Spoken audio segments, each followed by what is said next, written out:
Hi hello வணக்கம். இது உங்கள் கிராண்ட்மாஸ் கிச்சன். ஜோஸ்வா என்னோட பேர் இருக்கும். இது வரைக்கும் எங்கள் சேனல் சப்ஸ்கிரைப் பண்ணாமல் மறக்காமல் சப்ஸ்கிரைப் பண்ணுங்கள், ஷேர் பண்ணுங்கள், கமெண்ட் பண்ணுங்கள். இதை பார்த்தீங்கன்னா மீன் குழம்பு, மீன் குழம்பு முதல்ல வீட்டை பண்ணி பார்க்குறேன். இதை பார்த்தீங்கன்னா கொஞ்சம் கழுவுண்டு போட்டிருக்கேன். நெக்ஸ்ட்டு வந்து சோம்பு லைட்டாக போடுங்க. நெக்ஸ்ட்டு பார்த்தீங்கன்னா வெந்தயம் கொஞ்சம் அதிகமாகவே போடுங்க. வெந்தயம் கொஞ்சம் அதிகமாக போடும். இந்த மீன் குழம்புக்கு வெந்தயம் அதிகமாக, வெந்தயம் டேஸ்ட் கொடுக்கும். அந்த வெந்தயம் கொஞ்சம் அதிகமாக போடும். நல்லா கசக்காது, நல்லாயிருக்கும். வெந்தயம் கொஞ்சம் அதிகமாக போட்டு நல்லா பொரியிற வரைக்கும். இப்படி காமி வீடியோ வெந்தயம் அப்படின்னு கையில் எடுத்துகிட்டு சோம்பு, கடுகு, உளுந்து, அதுக்கடுத்து பார்த்தீங்கன்னா வெந்தயம் 3 தான் போட்டிருக்கேன். இதுக்கடுத்து பார்த்தீங்கன்னா நெக்ஸ்ட்டு பெருங்காயத்துக்கு போடணும். பெருங்காயத்தில் எது போடுறோம்னா மீன் வந்து வெளியில் கொஞ்சம் வாழை எடுக்காது. அதனால் பெருங்காயத்தூள் கண்டிப்பாக போடணும். நான் வந்து ஆச்சி பெருங்காயத்தூள் தான் யூஸ் பண்ணுறேன். அது வந்து பார்த்திங்கன்னா ரொம்ப சூப்பராக இருக்கும். அது பெருங்காயத்தூளை லைட்டாக போட்டுக்கிறேன், ஒரு பிஞ்சு. ஏன்னா வந்து பெருங்காயத்தூள் போடும்போது ரொம்ப சுமையாக இருக்கும்.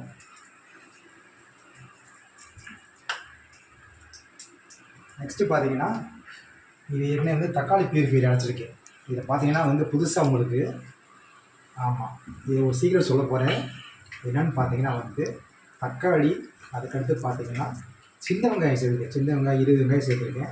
நெக்ஸ்ட்டு பார்த்தீங்கன்னா ஒரு 5 கத்திரிக்காய் எடுத்துருக்கேன். சின்ன கத்திரிக்காய் 5 கத்திரிக்காயை, ஏன்னா கத்திரிக்காய் வந்து குழந்தைய சாப்பிட மாட்டாங்க. ஸோ அதனால் வந்து இந்த கத்திரிக்காயை நல்லா செஞ்சு ஸ்மாஷ் பண்ணிட்டேன். கத்திரிக்காயை பார்த்தாலே என்ன செய்வாங்க, ஏதாவது வெறுத்து ஒதுக்குவாங்க. ஆனால் இந்த மீன் குழம்பு போட்டால் ரொம்ப சூப்பராக இருக்கும். செஞ்சு பாருங்கள் நீங்களும். இங்கே பாருங்கள், இதை அப்படியே வந்து இன்னும் போட்டோம். இது போடும்போது கடிக்குங்க, நல்லா தெரிக்கும். கொஞ்சம் அடுத்த சின்ன வச்சுருக்கேன். அதை பார்த்தீங்கன்னா ரொம்ப தெரியும். பாருங்கள், என்னால் பிரிஞ்சு வருதா பாருங்கள், சூப்பராக இருக்குது பாருங்கள். நல்லா இருக்கும் பார்க்கும்போது, ரொம்ப சூப்பராக இருக்கும். நெக்ஸ்ட்டு பார்த்தீங்கன்னா இதை வந்து லைட்டாக கிண்டி விட்டுருங்க. பாருங்கள், பார்க்கும்போது சூப்பராக இருக்கா? இங்கே பாருங்கள், செமையாக இருக்குது. பாருங்கள், சூப்பராக இருக்கும். கொஞ்சம் லைட்டாக வச்சுக்கோங்க, ரொம்ப வைக்க வேணாம், எண்ணெய் திரிக்கும். அதனால் இந்த மாதிரி ஸ்டேஜில் தான் நீங்கள் கத்திரிக்காய் வந்து பார்த்தா இருந்த வடிவு தெரியல பாருங்கள். நான் வந்து ஒரு 5 சின்ன கத்திரிக்காய் தான் எடுத்திருக்கேன். அந்த கத்திரிக்காயோ இதோடு செஞ்சு ஸ்மாஷ் பண்ணி அரைச்சி இதை போட்டிருக்கேன். ரொம்பவே சூப்பராக இருக்கும். நெக்ஸ்ட்டு பார்த்தீங்கன்னா குழம்பு மசாலா தூள். ஸோ ஆச்சி குழம்பு மசாலா தூள் நான் வாங்கியிருக்கேன். ஏன்னா இப்போதைக்கு நான் வீட்டில் அரைச்சி வைக்கலை. ஸோ அதுக்காக இந்த மசாலா தூள் வாங்கியிருக்கேன். அந்த மசாலா தூள் இதில் போட்டுருவோம். நமக்கு தேவையான மசாலா தூள், குழம்பு உங்களுக்கு எவ்வளோ தேவையோ அந்த மசாலா தூள் போட்டுருக்குங்க. இந்த மாதிரி எண்ணெய் இருக்கும்போது மசாலாவை போட்டுருவோம். ஏன் போடுறோம்னா அந்த மசாலா தூள் வாடை வந்து இருக்காது, மேக்ஸிமம் இருக்காது. அதனால் வந்து மசாலா தூளை நம்ம ஸ்டேஜில் போட்டுட்டு அதை வந்து லைட்டாக உள்ளோன்னு இந்த மாதிரி, ஓகேவா? இந்த மாதிரி பண்ணிடுங்க. ஸோ பண்ணும்போது உங்களுக்கு நல்லா சுவை கிடைக்கும். பாருங்க, அந்த எண்ணெயிலேயே நல்லா வதங்கிடும்.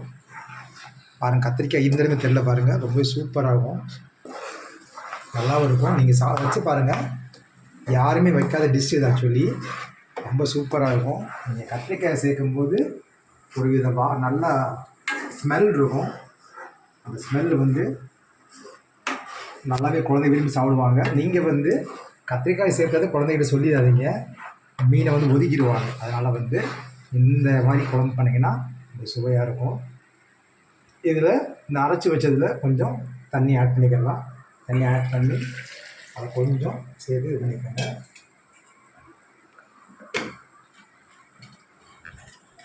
தண்ணி ஆட் பண்ணி ஃப்ரெண்ட்ஸ், தண்ணி ஆட் பண்ணி இதெல்லாம் ஊற்றிக்கணும். ஓகேவா? ஊற்றிட்டு இப்போ நீங்கள் அடுப்பை எப்பொழுதும் போல் கைட்லையும் வச்சுக்கோங்க. ஏன்னா வந்து கொஞ்சம் தண்ணி ஊற்றிருக்கோம். அடுத்து நெக்ஸ்ட்டு புளி தான் ஊற்ற போகிறோம், உப்பு போட போகிறோம், அவ்வளோதான். போட்டு இதை வந்து மூடி வச்சுட்டு குழம்பு போனோம்னா ரொம்பவே சூப்பராக இருக்கும், சுவையாக இருக்கும். நீங்கள் வந்து இந்த மாதிரி வந்து குழம்பு பண்ணி கொடுங்க. மீன் குழம்பு சூப்பராக இருக்கும்.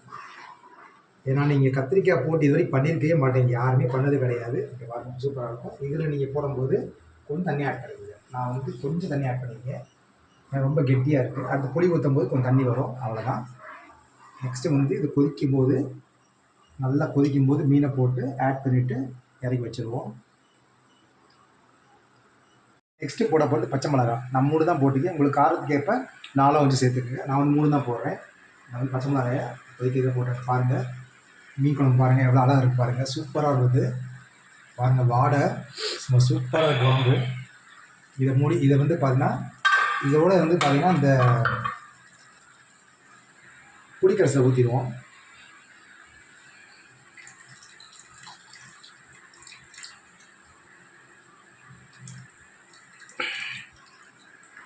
பாருங்கள் எண்ணெயாக பிரிஞ்சு மேலே வருது. நல்லா பாருங்கள், சூப்பராக இருக்குது.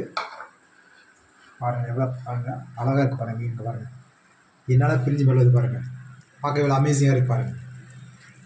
செமையாக இருக்கும். சரி, இந்த மாதிரி மீன் குழம்பு உங்கள் வீட்லேயும் தாராளமாக குழந்தைங்க செஞ்சுட்டு விடலாம். அந்த கத்திரிக்காய்ன்றது பிள்ளைகளுக்கு அடியோடு மறந்து போயிடும். கத்திரிக்காய் மறக்காமல் சேர்த்துக்குங்க. சும்மா ஒரு 3 கத்திரிக்காய் சேருங்க, 3 அல்லது 5 சேருங்க. சின்ன சின்ன கத்திரிக்காய் கொஞ்சம் கொஞ்சமாக ஆரம்பிங்க. இது நல்லாயிருக்கும், கொஞ்சம் டிஃப்ரெண்ட்டாக இருக்கும். யாருமே சேர்க்காத டிஷ்ஷு வேறு. நல்லா கொதிக்குது. அந்த கொதிக்க ஸ்டேஜில் மீனை வந்து போடுறோம். மீனை போட்டுட்டு நல்லா தளர்ந்து கொதிக்கணும். இதில் இந்த ஸ்டேஜில் நீங்கள் மஞ்சள் பொடி போட்டுக்கிறலாம். அதே பியூட்டிஃபுல் கலர் பாருங்கள், சூப்பராக இருக்கும். இது மேலே லைட்டாக போட்டிங்கன்னா டர்மரிக் பவுடர் போட்டோம்னா ஆமாம் நமக்கு இன்னும் கொஞ்சம் ஒரு அயன் பவுடர் சூப்பராக இருக்கும். போட்டு லைட்டாக வந்து நீங்கள் அப்படியே ஸ்மாஷ் பண்ணிங்கன்னா ஒன்றா நல்லாயிருக்கும். அதை வந்து ஃபுல்லாக நீங்கள் வந்து மீனை வந்து இது மாதிரி 3 வச்சுக்கணும் கரெக்டாக. ஸோ இது வச்சிங்கன்னா ஒன்றும் உடஞ்சி போகாது. இது நல்லா பெரிய மீன் தான், உடையாது, நல்லாவும் இருக்கும். பாருங்கள், சூப்பராக இருக்கும்.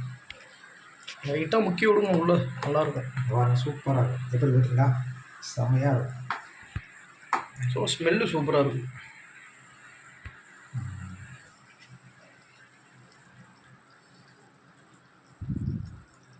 உங்களுக்கு தண்ணி வேணும் லைட்டாக ஊற்றிக்கங்க.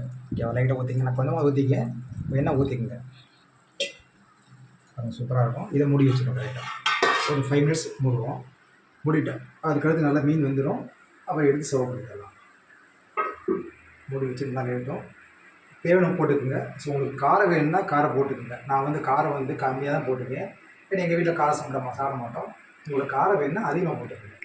காரம் ரொம்ப அதிகம் வேணும்னா பச்சை மிளகா அதிகமாக ஆட் பண்ணிக்கலாம். இல்லை பச்சை மிளகாயும் சின்ன வெங்காயம் அரைச்சி நீங்கள் போடலாம். அதுவும் நல்லா காரமாக இருக்கும்.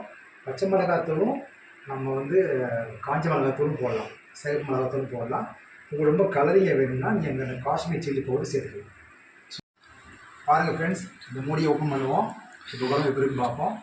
பாருங்கள், ஓப்பன் பண்ணுறேன்.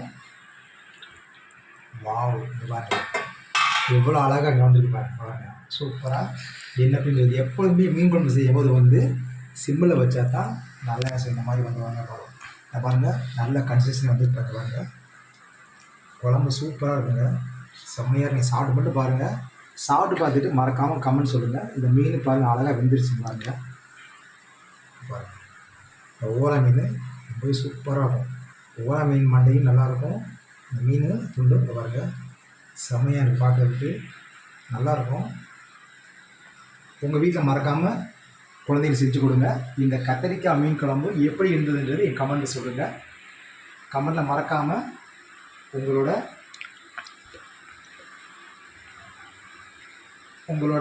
கமெண்ட் போடும்போது அன்பை பரிமாறுங்க. உங்களோட அன்பை எனக்கு பரிமாறுங்க.